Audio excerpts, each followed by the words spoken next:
Hey everyone, want to compare documents in NotebookLM? In this video, I'll show you how to use NotebookLM to analyze multiple documents, identify differences, and find key insights step by step. First, open your web browser and go to the NotebookLM website. Sign in to your Google account and open your notebook. Next, create a new notebook or open an existing one where you want to compare documents. Now upload or add the documents you want to compare. You can include PDFs, Google Docs, text files, or other supported sources in the same notebook. Once your documents are added, wait for NotebookLM to process and index them. Next, use the chat panel to ask comparison questions. For example, you can ask NotebookLM to summarize the differences, compare key points, identify shared information, or explain conflicting details between the documents.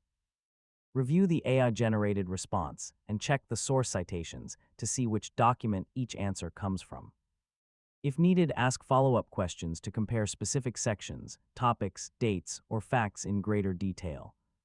Continue refining your prompts until you get the exact comparison and insights you're looking for. Finally, use the information to create summaries, research notes, reports, or make better decisions based on the compared documents. And that's how to compare documents in NotebookLM. By adding multiple sources and asking focused comparison questions, you can quickly identify similarities, differences, and important insights without reading every document manually. Thanks for watching, and don't forget to subscribe for more easy technology guides.